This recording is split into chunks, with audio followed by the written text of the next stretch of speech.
যে বাইতুল মুকাদ্দাস ফিলিস্তিনের, ইনশাআল্লাহ আমরা আশাবাদী অচিরেই ফিলিস্তিন আমাদের হবে ইনশাআল্লাহ।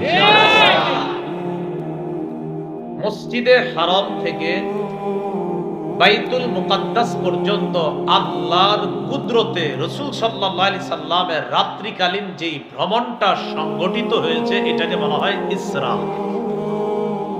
আমি দুটো করে আপনাকে জিজ্ঞাসা করব, খালি সুবহানাল্লাহ কইব না, মুখস্থ করেন।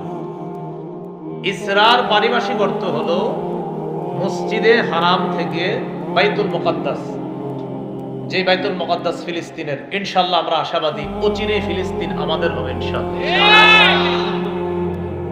এই বাইতুল মুকাদ্দাস পর্যন্ত আল্লাহর কুদরতে রাসূল সাল্লাল্লাহু আলাইহি সাল্লামের যে ভ্রমণটি হয়েছে এটাকে বলা হয় ইসরা।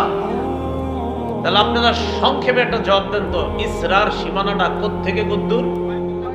বাইতুল্লাহ থেকে বাইতুল মুকাদ্দাস, এটাকে বলা হয় ইসরা। আর মেরাজ কারে বলা হয়? সংক্ষেপে সহজে বুঝবেন, মেরাজ বলা হয় রিহলাতুন সামাওয়িয়াতুন তাম্মাত বিকুদরাতিল্লাহি আযজা ওয়াজাল মিন বাইতুল মাকদিস ইলা সিদরাতিল মুনতাহা সুম্মা ইলা লিকাইল্লাহি আযজা ওয়াজাল। মেরাজ বলা হয় যেটা আল্লাহর কুদরতে সংগঠিত হয়েছে বাইতুল মুকাদ্দাস থেকে ইলা সামাওয়াতিল উলা, ঊর্ধ্ব আসমান পর্যন্ত, সুম্মা ইলা সিদরাতিল মুনতাহা, এরপর সিদরাতুল মুনতাহা পর্যন্ত, সুম্মা লিকাইল্লাহি সুবহানাহু ওয়া তাআলা, এরপর আল্লাহর সাথে সাক্ষাৎ পর্যন্ত যেটা হয়েছে এটার নাম মেরাজ। সুবহানাল্লাহ। ইসরা মেরাজ বাইতুল মুকাদ্দাস থেকে আল্লাহ পর্যন্ত, বাস এটা মেরাজ। তাহলে পার্থক্যটা মনে থাকবে না ইনশাআল্লাহ। ইসরার ব্যাপারে আল্লাহ পবিত্র কোরআনের সূরা বনী ইসরাঈলের 1 নম্বর আয়াতে বলেন, সুবহানাল্লাযী আসরা বিআবদিহি লাইলাম মিনাল মাসজিদিল হারাম ইলাল মাসজিদিল আকসা।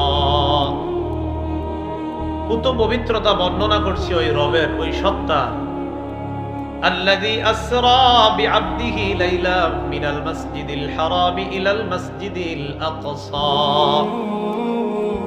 যিনি তার বান্দাকে রাতের বেলা ভ্রমণ করিয়েছেন মসজিদে হারাম থেকে মসজিদে আকসা পর্যন্ত। আল্লাযী বারাকনা হাওলা, যেই মসজিদে আকসার চারপাশটাকে আমি বরকতময় বানিয়েছি। কেন?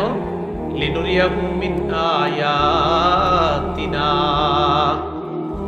যেন আমি আমার নবীরে আমার নিদর্শন দেখাইতে পারি। এই নিদর্শন দেখানোর জন্য মসজিদে হারাম থেকে বাইতুল মুকাদ্দাস পর্যন্ত আল্লাহ রাত্রিকালীন তার নবীকে ভ্রমণ করিয়ে কুদরতিভাবে দ্রুত পৌঁছার ব্যবস্থা করছে।